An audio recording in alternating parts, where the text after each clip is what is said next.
엄마 아빠 못 알고 할아버지 할머니 시사님까지 우리 동네 어린이 병원.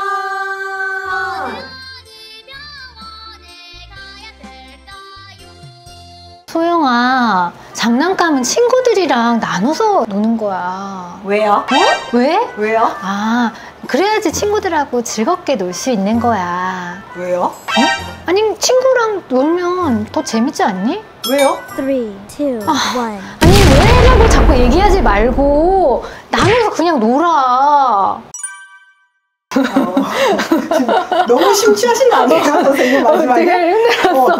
되게 힘들었어. 왜요? 너무 싫은데요? 왜요? 왜 해야 되는데요? 뭐 이런 거 있잖아. 우리 애들은 다 초등학생이니까 왜요라기보다는 왜요? 뭐 이런 약간 이런 거. 오죽하면 선생님들이 유치원생들한테 왜요라고 말하는 거 금지. 왜요 금지. 언어가 막 트이고 나서 좀 말을 할 줄 안다 싶은 아이들은 왜요 병이 시작이 돼요. 질문 폭격. 하루 종일. 지금 딱 저희 아들이 그렇거든요. 이제 밤이 어두워졌으니까 집에 가자. 왜요? 그러니까. 근데 이게 애기면은 귀엽다? 근데 이게 초등학생, 중학생도 해. 왜요에 대한 이야기를 해보려고 합니다. 우선은 중학생은 빼고 얘기를 해볼게요. 네. 결론부터 말씀을 드리면 우리 아이들이 왜요라고 질문하는 이 순간은 부모가 좀 귀찮더라도 반응을 해줘야 된다. 왜냐면 왜요라고 질문하는 이 순간이 우리 아이들에게는 정말 중요한 성장의 순간이기 때문입니다. 그러니까 인생에 있어서 제일 중요한 순간 중에 하나라는 그렇죠. 거죠? 너무너무 중요한 거죠. 중요한 순간이긴 한데 이 표정에서 좀 약간 장난기 있거나 네네.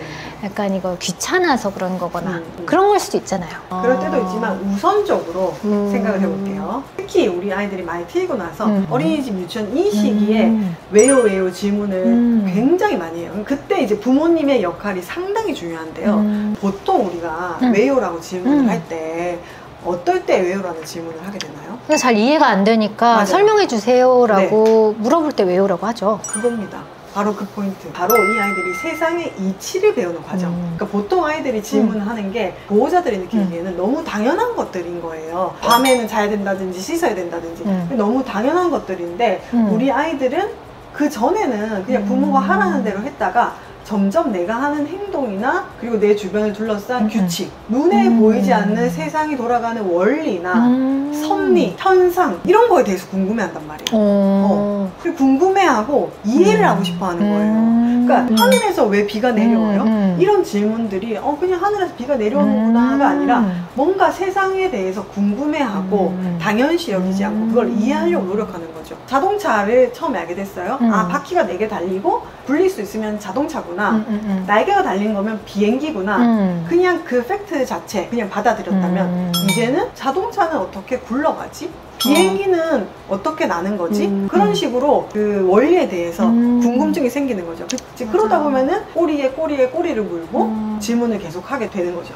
진료실에서도 되게 이런 질문들을 많이 하거든요, 애들이. 내가 왜 주사 맞아야 돼? 왜 약 먹어야 돼? 그러면은 엄마 아빠들은 먹어야지 낫지. 근데 그렇게 할 때도 대기실에서 미리 얘기를 다 해주시는 분들이 있어요. 그렇게 하는 게 맞겠네요, 사실. 그렇죠. 그러면은 조금 더 아이들이 마음의 준비를 하고 들어오죠. 맞아요. 아직은 많이 부족하지만 자신만의 논리를 만들어 나가는 과정이거든요. 그래서 부모님이 이런 아이의 지적인 호기심과 세상을 이해하려고 하는 아이의 질문을 중요하게 여기셔야 된다는 뜻입니다. 근데 이제 어머님, 아버님이 신이 아니기 때문에 다 알지 못하잖아요. 그렇죠. 백과사전이 아니잖아. 뭔가를 하고 있을 때 아이들이 계속 물어보니까 중간중간에 계속 검색을 할 수도 없고. 그래서 어쨌든 순발력 이런 게 되게 필요하다고 생각하는데 평소에 생각지도 않았던 거를 질문을 많이 하거든요, 애들이. 왜 무지개는 7색깔이야? 아닌 것 같은데? 뭐 이렇게 얘기를 하면은 부모님들 좀 당황해해요. 무지개 전문가도 아니고 그게 햇빛이 반사되는 건데 뭐 이렇게 또 설명할 수는 없잖아. 그러면 또 반사가 뭔데? 반사가 왜 되는 거야? 또 이렇게 되잖아. 그래서 어떻게 이걸 대답을 해줘야 되는지. 알겠습니다. 그래서 제가 오늘은 이런 아이의 왜요라는 질문에 어떻게 대처를 해야 되는지 그 팁을 4가지 알려드리겠습니다. 맞네, 팁이. 4가지. 첫 번째 팁은 부모님께서 너무 정확한 팩트나 과학적으로 설명을 해야 된다는 압박감은 내려두셔도 된다. 아이가 그런 것도 얘기하잖아요. 왜 밤은 깜깜해요? 그렇죠. 그러면은 이제 보통은 저는 이과니까 자전에 대해서 얘기해줘야 될 것 같은 거야. 그래서 또 자전 이렇게 얘기하면 안 되니 뭐 그걸 좀 쉽게 풀어가지고 원래 우리가 사는 지구는 이제 혼자서 빙빙 도는데 햇빛을 볼 때랑 햇빛을 안 볼 때랑 있어. 그래서 너가 돌아봐. 뒤돌면 햇빛이 안 보이지? 그럼 밤은 햇빛이 안 보일 때야. 너무너무 훌륭한 설명이죠. 그래요. 근데 이 설명은 몇 살 정도한테 먹힐까요? 그래도 한 초등학교 저학년이나 유치원생 7세 뭐 이 정도는 돼야 될 것 같아요. 그래서 최근에 정말 우리 아들이 이런 질문을 했었거든요. 근데 저는 뭐라고 대답했었냐면 햇님이 너무 피곤해서 이제 쉬러 가는 거야. 시적이야. 어쨌든 이것도 우리 3, 4살 아이들이 밤과 낮을 이해하기에는 괜찮죠. 방금 말한 자전도 너무 높은 수준에서 알려준 게 아니라 아이가 이해할 수 있을 정도로 이렇게 빙글빙글 같이 돌면서 설명해 주는 거. 이거 너무 잘하신 거죠. 꼭 매 순간 구글 서칭을 한 다음에 정확한 팩트만을 꼭 전달해줘야 되는 건 아니에요. 그러니까 그 압박감을 좀 버려두면은 오히려 아이가 원하는 정도의 답을 줄 수가 있는 거죠. 모든 사람들이 다 이렇게 윤동주 시인처럼 시적인 표현을 할 수는 없잖아. 시적 표현을 잘 못하는 사람들, 비유를 잘 못하는 사람들, 이런 분들은 어떻게 해야 될까요? 그래서 이제 두 번째 팁이 있습니다. 부모님이 잘 모르겠을 땐 모른다고 하셔도 됩니다.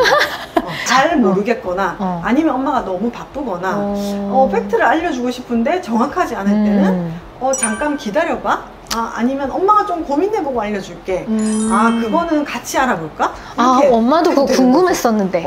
시간이 있다면 아이랑 같이 알아보면서 구글에 텍스트만 있는 게 아니니까 그림 같이 보면서 자전에 대해서 얘기했지만 자전도 유튜브 내에서도 또 있을 수도 있잖아요. 요즘에는 영상이 그쵸. 꿀팁이 저희 아들이 그런 거에 엄청 관심이 많아가지고 네이버 주니어에 엄청 많아요. 같이 보시되 그걸 같이 보고 그냥 마는 게 아니라 이 텍스트를 아이가 또 이해하기 쉽게 그걸 보면서 같이 설명해주고 나누고 이러면 너무 좋죠. 그래서 세 번째 팁은 평상시에 우리 아이와 이런저런 대화를 좀 많이 해보시라는 거예요. 같이 그림책도 있고 아이가 좋아하는 만화도 같이 보고 이렇게 하다 보면 캐릭터 같은 것도 이해하고 우리 아이가 관심 있는 것도 뭔지 알 수 있고 또 우리 아이가 평소에 자주 듣는 언어적인 습관 어느 정도의 비율을 이 아이가 이해하는지에 대한 아이의 표현 언어 수준이나 인지적인 수준에 대해서 엄마가 무의식 중에 계속 알게 돼요. 그러면 아이가 질문을 했을 때도 창의적이지 않더라도 아이한테 맞는 대답을 해줄 수가 있는 거죠. 가장 중요한 마지막 팁. 이거는 어떤 나이든 마찬가지예요. 이거는 중학생도 마찬가지. 우리 아이가 질문을 했을 때 그 질문이 너무 어이가 없을 수도 있고 또 너무 당연한 걸 수도 있고 잘 모를 수도 있겠지만 그래도 제일 중요한 것은 질문을 하는 우리 아이의 모습을 존중해줘야 된다는 겁니다. 무시하지 말라는 거죠. 그렇죠. 아이가 뭔가를 질문을 할 때 우리가 제일 처음 말한 게 정말 소중한 순간이라고 했잖아요. 우리 아이는 이런 질문을 통해서 배워나가거든요. 스스로도 질문을 해요. 근데 그런 질문을 하다가 가장 믿는 부모님한테도 도움을 청하는 거죠. 그냥 예전에는 눈에 보이는 사실과 현상만을 가지고 세상을 받아들였다면 이제는 그 세상의 이치와 논리 그리고 인과관계를 알고 싶어 하는 거예요. 부모가 느끼기에 너무나 당연한 것이지만 아이가 질문을 했다면 그 순간에 부모님이 먼저 마음속으로 느끼셔야 될 거는 아이가 우리 아이가 이만큼 성장했구나 플러스 또 지금 또 성장하고 싶어 하는구나 그런 마음으로 본다면 우리 아이가 질문을 할 때 정말 기쁜 마음으로 존중해줘야 되겠죠. 그런 아이한테 원래 그런 거야 그러니까 이렇게 무시해버린다면 약간 창의력을 꺾는 부모가 되는 거죠. 그렇죠. 사고력도 꺾죠. 항상 중요한 거는 우리 아이의 질문에 얼마나 정확한 대답을 하는지보다 우리 아이가 질문했을 때 부모가 어떤 태도로 받아들이느냐. 너 정말 그게 궁금했구나. 우리 같이 알아보자. 이런 반응을 해주다 보면은 아이도 자기가 이런 궁금증을 생겼다는 것을 부모가 인정해줬다는 거에 기뻐하고 또 앞으로도 더 많은 궁금증을 가질 거잖아요. 지능 개발에도 너무너무 중요한 순간인 거죠. 근데 이게 이제 아이가 하나면은 괜찮아요. 대답해 줄 수 있을 것 같은데 아이가 둘 이상 한 명 한 명 다 대답해 주려면 할 수 있는 일이 없는 거예요. 처음에도 얘기했지만 그냥 정말 얘가 궁금해서 대답하고 너무 기특하다 이런 외요보다는 꼭 소파에서 웃으면서 왜요? 왜 먹어야 되는데요? 뭐 이런 거 있잖아요. 그래서 그럴 때는 어떻게 해야 되는지.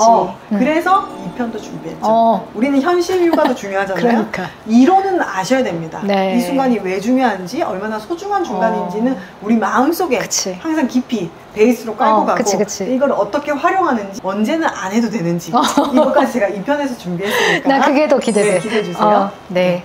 그러면은 오늘도 좋은 말씀 감사합니다. 다음에 또 봐요. 안녕. 바람 부는 날.